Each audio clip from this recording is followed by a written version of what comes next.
3 महीने में कैसे पूरा सिलेबस को कवर करना है, कुछ भी आपने नहीं पढ़ा है और चाह रहे हो कि बोर्ड एग्जाम में 95% से अबव या फिर बोर्ड एग्जाम में टॉप कर सको, तो कौन सी रणनीति अपनाना है। आपको यह समझना है कि भैया कितना समय हमारे पास शेष है, कैसे पूरे सिलेबस को कवर करना है, साथ साथ तुम्हें रिवीजन भी करना है।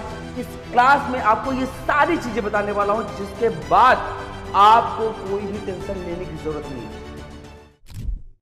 अगर इस वीडियो को तुम देखने आए हो तो कहीं ना कहीं तुम अब ये डिसाइड कर लिए हो कि अब मुझे पढ़ना है, मुझे बोर्ड एग्जाम में बेहतरीन अंक हासिल करना है, मुझे बोर्ड एग्जाम में टॉप करना है, लेकिन मुझे समझ नहीं आ रहा कि मैं किस प्रकार से पढ़ाई करूं। ऑलरेडी टाइम बहुत निकल गया है, कुछ भी नहीं पढ़ो, कुछ भी नहीं। फिर से कह दे रहा हूं, कुछ भी आपने नहीं पढ़ा है और चाह रहे हो कि बोर्ड एग्जाम में 95% से अबव या फिर बोर्ड एग्जाम में टॉप कर सको, तो कौन सी रणनीति अपनाना है, कैसे पूरे सिलेबस को कवर करना है, साथ साथ तुम्हें रिवीजन भी करना है, प्रैक्टिस करना है, किस प्रकार से टाइम को मैनेज करना है। आज मैं इस क्लास में आपको ये सारी चीजें बताने वाला हूं, जिसके बाद आपको कोई भी टेंशन लेने की जरूरत नहीं। जो जो स्टेप बताऊं, जो जो तरीका बताऊं, बस इन्हीं को फॉलो अप करना है। गारंटी साथ कह दे रहा हूं, तुम ये वीडियो अगर अक्टूबर या फिर नवंबर या फिर दिसंबर में भी देख रहे हो ना, तो बस इसी रणनीति को फॉलो करना है, डेफिनेटली तो बोर्ड एग्जाम में फोड़ के रख दोगे। क्या करना है, तो सबसे पहले आपको यह समझना है कि भैया कितना समय हमारे पास शेष है। सपोज तुम ये वीडियो अक्टूबर में देख रहे हो, तो आप ये समझो कि ये नवंबर, दिसंबर, जनवरी 3 महीने हैं। अगर ये वीडियो तुम नवंबर के लास्ट में देख रहे हो, भाई अगर नवंबर के लास्ट में देख रहे हो तो यानी 2 महीने बचे। आपको एग्जैक्टली ये समझना कि आपके पास टाइम बचा कितना है और उसी के हिसाब से आपको इस सारी रणनीति को फॉलो करना है। तो आपने जान लिया कि आपके पास लगभग 3 महीने हैं। अब इस 3 महीने में कैसे पूरा सिलेबस को कवर करना है, किस प्रकार से रिवाइज करना है, साथ ही साथ प्रैक्टिस भी तो करनी है। तो उसके लिए पहले आपको टारगेट बनाना है कि नवंबर में समझने वाला महीना, मतलब हम पूरे सिलेबस को 30 दिन में, कितने दिन में, 30 दिन में पूरे सिलेबस को कंप्लीट करेंगे, अच्छे से समझेंगे। अब डेफिनेटली यार, अब ये तो है नहीं कि तुम 1 घंटा 2 घंटा पढ़ करके बोर्ड एग्जाम में टॉप कर लोगे, नहीं कर पाओगे। अगर आप सोच रहे हो कि मैं 1 घंटा पढ़ लूं, 2 घंटा बस, हाँ मुझे टॉप करना है, तो भाई ये बात जान ले कि अब तुम्हें कम से कम मिनिमम 8 आवर्स तो पढ़ना ही पढ़ना है। पढ़ाई के लिए 8 घंटे तो तुम्हें देने पड़ेंगे अगर तुम्हारा सपना 95% से अबव या फिर टॉप करना है, तो इससे कहीं ज्यादा ही देना पड़ेगा, लेकिन मिनिमम 8 आवर्स तो आपको अपने स्टडी में फोकस करना ही पड़ेगा। तो पहले नवंबर महीने में आपको समझना है पूरे जितने चैप्टर है, जितने भी सब्जेक्ट हैं, उनको समझना है। साथ ही साथ उन चैप्टर में कौन इंपॉर्टेंट है, क्या पढ़ना है, क्या नहीं पढ़ना है, यह भी समझना। अभी मैं सारी चीजें बताऊंगा, बस पूरी वीडियो देख करके जाना और ये अभी से डिसाइड कर लो कि अब मुझे करना है, मुझे बोर्ड एग्जाम में बेहतरीन अंक हासिल करने हैं बस। फिर दिसंबर के महीने में आपको पूरा जितना भी आपने पढ़ा उसको लिखना है, लिख करके याद करना है, और यह पूरा महीना आपको केवल यही करना है। पहले महीने में आपको सारी चीजें पढ़ लेनी है, एक बार अच्छे समझ लेना है। जैसे साइंस में 13 चैप्टर हैं, पूरे 13 चैप्टर को पढ़ डालो, एक बार समझ लो कि सभी चैप्टर में क्या क्या चीजें। देन उसके बाद जो आपका अगला महीना है, उसमें आपको क्या करना है, लिखना है। लिखने के लिए क्या, शॉर्ट नोट्स बनानी है। क्या करना है, शॉर्ट नोट्स बनानी है, क्योंकि बिना नोट्स बनाए आप सोचो कि बोर्ड एग्जाम में टॉप कर जाओगे तो कदापि नहीं कर पाओगे। नोट्स आपके पास होनी चाहिए, वो भी शॉर्ट नोट्स, क्योंकि ये बाद में आपको रिवाइज करने में काम आएगा और यहीं पर आपको याद भी करना है। देन जो जनवरी का महीना रहेगा, यहां रिवीजन करना है, पूरा जो आपने शॉर्ट नोट्स बनाई उसका रिवाइज करना है। मॉक टेस्ट का महीना है, रिवाइज करने के साथ साथ आपको मॉक टेस्ट यानी प्रैक्टिस भी करनी है। एग्जैक्टली 3.25 घंटे बैठ करके आपको पेपर सॉल्व करना रहेगा। क्योंकि होता क्या है कि हम एग्जैक्टली बोर्ड एग्जाम में गए, वहां पे पेपर देखे, टेंशन बढ़ी और उस टेंशन की वजह से पेपर ही छूट जाता है, आता हुआ प्रश्न हम गलत करके चले जाते हैं। तो यहां पर आपको मॉक टेस्ट दे करके अच्छे से प्रैक्टिस करनी रहेगी। तो इस प्रकार से आपको फॉलो अप करना है। अगर नवंबर में देख रहे हो तो इसी हिसाब से आगे कंटिन्यू करना है। वहां पे थोड़ा सा टाइम कम देना पड़ेगा और स्टडी में थोड़ा बढ़ाना पड़ेगा। मतलब हमारे पास समय कम रहेगा तो हम अपने स्टडी आवर्स को 8 की जगह 10 घंटे करेंगे, बढ़ाना पड़ेगा, इसके अलावा कोई रास्ता नहीं है। स्मार्ट सिलेबस प्लानिंग, आपको कैसे सिलेबस को कवर करना है इसकी भी एक अच्छी सी प्लानिंग होनी चाहिए।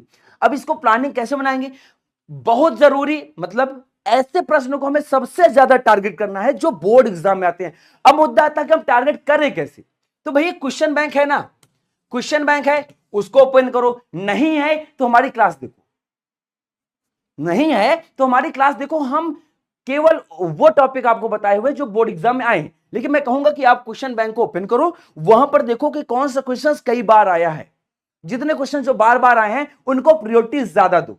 जो बात साफ कह रहा हूं, ये नहीं कि मैं अपना बताऊं कि हाँ बस मेरी क्लास देखो, नहीं, सिंपल सी बात है, क्वेश्चन बैंक निकालो, उसमें से देखो कौन सा टॉपिक सबसे ज्यादा आया है, उसको तैयार कर लो। देन फिर उसके बाद कभी कभी भूले बिसरे आज जाने वाले उनको देखो, एंड देन लास्ट में जो कम जरूरी है तो उसको थोड़ा बहुत देख लो कि हाँ ठीक है इसको भी कर लेते हैं। यानी यहां पर आपकी जो रणनीति होनी चाहिए वो यही कि जो बोर्ड एग्जाम में सबसे ज्यादा आते हैं, बार बार रिपीट होते हैं, उन पर हमारा फोकस सबसे ज्यादा हो, जो थोड़ा आते हैं उन पे भी रहे। इस बात का भी ये नहीं करो कि तुम इग्नोर कर दो, शायद ही वो आ जाए, तो आपको उसको भी पढ़ना है, क्योंकि हमारा जो सपना है वो टॉप करना है या फिर 95% से अबव मार्क्स लाने हैं, तो आपको कोई भी चीज छोड़नी नहीं है, इस बात का ध्यान रखना है। फिर आता है नोट्स बनाने की, ये सबसे बड़ी समस्या थी, सर आपने कहा कि शॉर्ट नोट्स बनाओ, लेकिन शॉर्ट नोट्स बनानी कैसी है, तो शॉर्ट नोट्स जब बना रहे हो तो उस समय हर टॉपिक में क्या है, क्यों होता है और उदाहरण क्या है। जैसे जैसे अम्ल, अम्ल क्या है, अम्ल क्या है, पहला क्वेश्चन, अम्ल के बारे में अगर नोट्स बना रहे हो तो लिखो अम्ल क्या है। फिर इसके बाद अम्ल क्यों होता है, इसके काम क्या है, ये क्या करता है। देन उदाहरण, इसके उदाहरण भी याद करो। या फिर बेकिंग सोडा, बेकिंग सोडा क्या है, ये क्या होता है और इसका उदाहरण क्या है। यानी अगर आप ये क्वेश्चन करके आप किसी भी टॉपिक को नोट करोगे तो डेफिनेटली वो आपकी शॉर्ट नोट्स भी बनेगी और आपका पूरा सिलेबस भी कंप्लीट हो जाएगा। तो ये क्वेश्चन करके कोई भी टॉपिक लिखना, इन सारे क्वेश्चंस को करना। अब उदाहरण नहीं है तो जबरदस्ती उदाहरण मत ढूंढना, लेकिन ये क्वेश्चन जरूर करना उस टॉपिक को लेकर के। अगर आप लोग शॉर्ट नोट्स बना रहे हो, सारी चीजें एकदम समराइज हो जाएंगी, और समराइज वे में भी बनाना सीखो। अगर आपको शॉर्ट नोट्स कैसे बनानी है तो इसकी भी वीडियो ऑलरेडी पड़ी हुई है, वो जाकर देख लोगो किस प्रकार से शॉर्ट नोट्स बनाई जाती है। फिर है रिवीजन, भाई मैं इसकी रणनीति तो यही हर बार बताता हूं, फिर से बता दे रहा हूं कि अगर आपको रिवाइज करना है तो डेली रिवाइज मत करना। जैसे रासायनिक अभिक्रिया पढ़ रहे हो तो डेली रासायनिक अभिक्रिया ना पढ़ो, पहला चैप्टर उठाए रासायनिक अभिक्रिया ये होती है, उसके प्रकार ये है, ये है, ये है, नहीं। अगर आज आपने पहला चैप्टर पढ़ा है तो उससे का जो वो उस चैप्टर को ना कम से कम 7 दिन बाद आपको पढ़ना है। मान लो कोई चैप्टर आज आपने पढ़ा तो उस चैप्टर को अगले 7 दिन बाद पढ़ना है, कल ही नहीं पढ़ना, परसों नहीं पढ़ना, 7 दिन बाद। फिर उस चैप्टर को 15 दिन बाद पढ़ना है, 7 से जस्ट दुगना, फिर से 15 दिन बाद पढ़ना है, और उसके बाद बोर्ड आने से 15 दिन पहले पढ़ लेना। बार बार डेली टॉपिक को पढ़ोगे ना तो बोर हो जाओगे, तुम्हारा पढ़ने में मन नहीं लगेगा।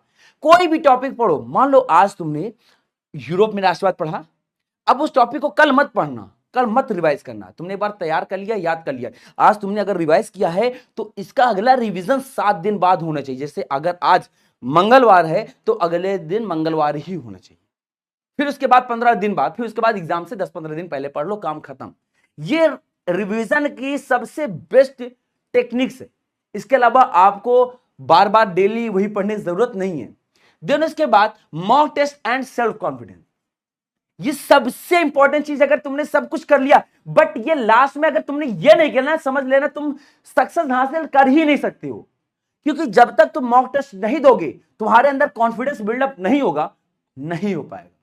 आपको मॉक टेस्ट देना ही है, 3.25 घंटे टाइमर ऑन करके वहां पर बैठ करके कॉपी सॉल्व करनी ही करनी है। अगर तुम चाह रहे हो कि बोर्ड एग्जाम में तुम्हें 95% मिले, तुम बोर्ड एग्जाम में स्टेट में डिस्ट्रिक्ट में रैंक हासिल करो, तो ये तुम्हें करना ही पड़ेगा। ये तुम्हारे कॉन्फिडेंस को बूस्ट करेगा। जब वहां पर पेपर को देखोगे ना तुम्हें डर नहीं लगेगा, तुम्हें खुशी होगी कि यार ये तो मैं करके रखा हूं, और रही बात टाइम की, मैं टाइम से पहले कर लूंगा। यानी आपको मॉक टेस्ट देना ही पड़ेगा। मॉक टेस्ट देने के बाद, उस टेस्ट के देने बाद पूरा उस पेपर को एनालिसिस करो, उसको मैच करो कि तुमने कहां पर क्या मिस्टेक की, और जो मिस्टेक हुई है ना उसको वहीं पर सुधारो और फिर से सोचो कि अब इसको अगली बार मिस्टेक मुझे नहीं करनी है। अगर ऐसे करोगे ना तो समझ लो कि तुम्हारी में क्या है, 4 चांद लग जाएंगे। डेफिनेटली मैं कह दे रहा हूं, बोर्ड एग्जाम में तुम्हें कोई पीछे नहीं कर सकता। बस इतना कर लो और अभी से डेफिनेटली कह दे रहा हूं, पढ़ करके तुम बोर्ड एग्जाम में टॉप कर सकते हो। बस एक लास्ट में ये बात जान लेना, केवल वो तुम अकेले शख्स नहीं हो जो ये अभी से तैयारी करने की सोच रहा है, बहुत सारे ऐसे बच्चे हैं जो अभी भी वेट कर रहे हैं। तो बस जब जागो तभी सवेरा, अब जाग गए हो तो लग जाओ। विद्या ददाति विनयम, विनयम ददाति पात्रताम। जब भी विद्या पढ़ोगे बस विनय मिलेगा। बस मैं इतना कहूंगा कि अगर आए हो तो आप वीडियो सेक्शन में कमेंट करके जाओ कि राज भैया आज से मैं इस तरीके से पढ़ना शुरू करूंगा और आज से ही मैं 8 घंटे पढ़ूंगा। कोई जितना पुराना बच्चा देख रहा है या नया बच्चा, कोई भी बच्चा देख रहा है, सभी बच्चे जो आज से डिसाइड कर रहे हैं कि 8 घंटे पढ़ेंगे, चाहे वो पढ़ रहा हो तो उसने सिलेबस कंप्लीट भी कर लिया, लेकिन आज से वो डिसाइड करें कि वो 8 घंटे पढ़ेंगे। और जो जो बच्चा आज से डिसाइड कर रहा है कि वो 8 घंटा पढ़ेगा, तो कमेंट सेक्शन में जरूर कमेंट कर जाना कि मैं भैया आज से 8 घंटे पढ़ूंगा। तो मिलते हैं बेटा अगली क्लास में, तब तक के लिए नमस्कार, राधे राधे, जय हिंद।